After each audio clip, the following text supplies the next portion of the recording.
Hey, welcome to Fix It. Today I will show you how to turn off camera flash in Android. Let's go.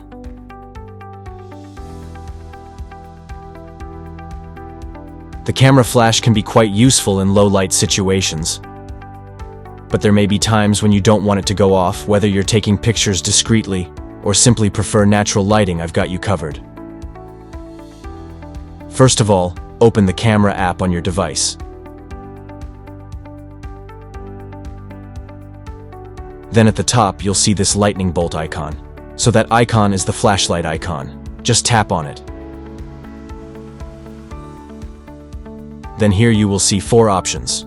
Auto, on, always enable and off.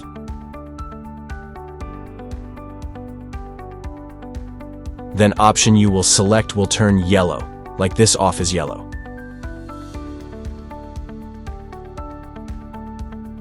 So tap on this off option to off the flash.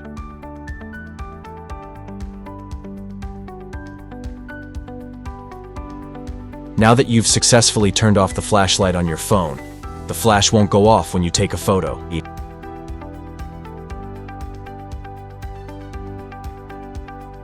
Thanks for choosing Fix It again.